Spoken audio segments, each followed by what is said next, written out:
So many people have a misnomer of thinking that their webinar can only be used for one single purpose. But repurposing your webinars into any number of these three different objectives will give you so much longevity on what you can do and how you can leverage your webinars for maximum impact. Welcome to Sold with Webinars, a podcast that aims to uncover how the most successful experts, coaches, consultants, and e-course professionals sell their products and services with just one sales presentation or webinar. A simple sales webinar can transform the business and life of a solopreneur. And this podcast will show you how other experts just like you are generating 6 and 7 figures per year online with their webinars. If you'd like to join our Facebook community where I share exclusive members-only content, join our Sold with Webinars Facebook group. For blogs, content, and information about our webinar services, visit thewebinaragency.com. And to download a free comprehensive 6-month, $466,000 webinar case study, go to soldwithwebinars.com. Now, let's get started. Hey, what's going on, experts? Joel Irway here, and welcome to another very special episode of Sold with Webinars. I am pumped because we are going to be doing something very special with our episodes starting today. I'm going to come at you with a series of new podcast episodes that are going to be linked together, and today is going to be part 1 of a 3-part series that I am going to be discussing as it relates to the different types of marketing webinars. Now, this is going to be really important for you because over the past handful of months, as I've been having more and more conversations, I've been taking, I used to have a sales team that would do my sales calls, and we will eventually get back to that point where I will probably have a sales team do my sales calls again. But I've mentioned this before. It's really important to listen to your customers. Always have an ear on your market because your market is always evolving. It's one of the reasons why I don't advocate for going straight into an automated webinar to cold traffic, because there's so much that we have to learn about our audience before we can do that. Now, we've done that in the past. We've been successful, but it is the least favorite way that I like to do it. So anyway, I've been having these conversations, and I've also been getting a lot of people reaching out to have me as guests on their show, or doing guest trainings, guest webinars to their audience as it relates to webinars. And so as I've been listening to my audience, I've been realizing that as we start to do strategic planning and strategy sessions for what a webinar might look like for an audience, I started to realize and finally listen and understand that there's a lot of misconceptions and there's a lot of false assumptions on how to go about launching a webinar. And so I put together a 3-part podcast series, and it starts with this episode here today. And I'm going to be talking about the types of marketing webinars. So the first episode, we're going to talk about the 3 core objectives that you can use with your marketing webinars. On the second episode, we're going to talk about the 4 types of webinar promotion strategies. And on episode 3 of this series, we're going to talk about webinar formats and the 4 different types of formats that you can use for your webinar. Now, every single one of these can be a combination with each other. And what I've learned is that somebody will enter a conversation saying, Joel, I want to do X, Y, and Z webinar. I want to do a webinar that sells X, Y, Z product, and I'm going to do it, with this type of strategy. And they are blind to the fact that there are lots of different options for them, right? So we've got 4, 8, 9, 10, 11 different topics that we can talk about. And every single one of those is a different combination within itself. Okay. So it's really important that we understand and we go deep into different types of marketing webinars so you can unlock the full potential of what a webinar can do for you. Make sense?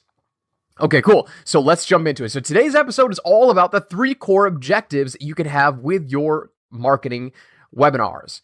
So as we start to dive into this, let me give you an overview of the different types of objectives that you want when you are considering leveraging a webinar for your business. Now, objective number 1, we can develop what I call a direct selling webinar. Now, what is a direct selling webinar? Well, that's quite frankly when you are making a pitch at the end of your webinar to sell your product or service. Most of the time, it's going to be your products because we're going to mass market, right? So with this style webinar, we have all sorts of different things that we have to discover. How do we position our offer? Do we have any bonuses? What type of content are we going to teach that leads them to believe that this offer is the best offer for them? So as we start our planning purposes, like we have a different set of criteria that we look for when we are planning out a direct selling webinar. So that's core objective number one. Now, most people here in my space that I work with are coaches and consultants and course creators. And when we create a direct selling webinar, that's when we're starting to productize their knowledge and scale to the masses, right? So we're going to sell their course directly on the webinar, and we're going to sell it to the masses. So the second core objective of a webinar is a lead generation style webinar. So what does lead generation style webinar mean? Well, we're going to advertise, we are going to promote our webinar, we are going to teach, and we are going to educate. And at the end of the webinar, the call to action is going to be to take that next step and have a conversation with us. Maybe we are going to invite them to apply to a strategy session. Maybe we are going to invite them onto a call. Whatever it is, maybe it's even just a download of something that puts them into another sequence that then gets them on the phone. But it's lead generation, right? Usually what we're doing with a lead generation webinar is when we have higher ticket services, higher ticket price points where it's going to be more difficult and it won't make sense to sell that directly on the webinar. For example, we used to sell an $8,000 to $15,000 coaching program, and we would market that with a webinar.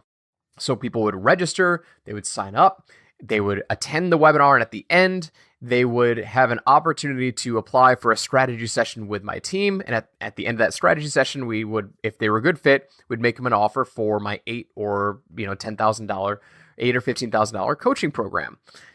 That is what I'm talking about with lead generation. You can do this with services. You can do this with any number of different high ticket price points, but that is the primary objective of a lead generation webinar. So to recap, we've got core objective number one is the direct selling webinar. Core objective number two is the lead generation webinar. And so what is the third core objective of a marketing webinar? Well, we've got content and branding, and more specifically, this is for audience building. Okay. So there are webinars out there where you can leverage a marketing webinar to not make a pitch, not offer a product or service, and use this just as an audience builder to attract your pool of interested individuals, to grow your brand, to grow your audience. This is usually content only, and they are information sessions that allow people to be attracted to your message and attracted to what it is that you have to speak about. This gives you the ability to position yourself as an authority. And even though you don't have a strong call to action at the end, which is, hey, apply to hop on a strategy session, you are likely going to still attract people who are just going to organically reach out to you and say, hey, listen, I loved your training. I loved what you put together. And how can we take the next steps together? Now, I wouldn't ever recommend starting out with content and branding if this is a new offer or a new product or service that you were just launching, because you really want to monetize it, right? And so to get clear, we have to understand that these three core objectives and the three core different types of webinars that you can launch do go hand in hand together. Now, what do I mean by that? I have in the past taken a webinar where it was a direct selling webinar, and a client or a friend or a partner would reach out to me and say, hey, Joel, do you have any sort of training that you can put together for my audience and share with them? And I'll take the bulk of that content, which is in the direct selling webinar. I'll remove the pitch if they don't let me pitch, and I will use that as a content and branding webinar. Now, if you're not considering doing this, I highly recommend doing this, because this is to get the most mileage and the most bang for your buck out of the content that you've already created for your webinar. So many people have a misnomer of thinking that their webinar can only be used for one single purpose.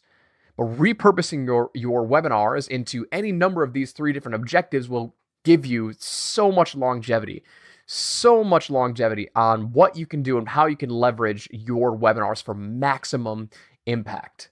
Does that make sense? Okay, so to recap, we've got the direct selling webinar, right? Objective number 1, direct selling webinar, which is when we're going to leverage our course and our product and go to the masses, our mass market webinar. Objective number 2 is our lead generation style webinar, where we're going to build our authority and we are going to attract people to a high ticket offer that we've got that will close them on the phone. So the webinar educates them, lets them know what our process is, lets them know what our system is, and then gets them ready for some sort of call to action at the end, which is to hop on the phone and discuss if we're a good fit to work together.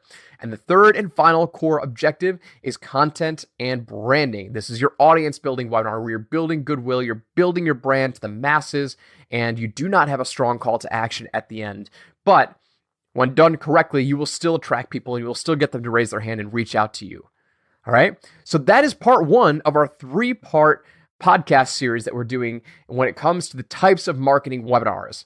Now, I'm going to do something a little bit different today as we sign off, and I want to focus on my podcast listeners, right? People who are giving me reviews on the podcast, because I appreciate every single one of you, and I'm getting people who reach out to me all the time on Facebook and email that are just giving me lots and lots of positive feedback on the audience. And so I want to call out a couple of these people who are loyal listeners and who have given me a positive review. So here's one by GamePlayer1980. He or she says, Joel tells it like it is, a 5-star rating. And he says, for anyone looking for information on webinars, Joel's podcasts are a great addition to your podcast list. He tells it how it is, and you'll get great value. So I appreciate you, GamePlayer1980. Thank you so much for writing that review. I just wanted to put you on a pedestal at the end, and I'm going to try this over the next few episodes and see what the feedback is. I want to make these podcasts as engaging as possible. I do love connecting with my listeners and connecting with my audience. And I appreciate you for taking time and reviewing the podcast. I do put a lot of time and a lot of effort into this, so that means the world to me. So let's wrap up for today's episode. I like to keep these short and sweet so they are easily consumable and highly valuable. And on the next episode, we are going to be talking about the 4 types of webinar promotion strategies. I'll see you there. Thanks so much for listening. We hope you enjoyed today's episode, and we look forward to giving you the next one. For blogs, content, and information about our webinar services, be sure to visit thewebinaragency.com. If you'd like to download a free, comprehensive 6-month, $466,000 webinar case study, go to soldwithwebinars.com. And if you'd like to join our Facebook community where I share exclusive members-only content, join our Sold with Webinars Facebook group. Finally, if you enjoy this content, be sure to give us an honest review on iTunes, Stitcher, or wherever you listen to podcasts. Join us next time, and I'll see you there.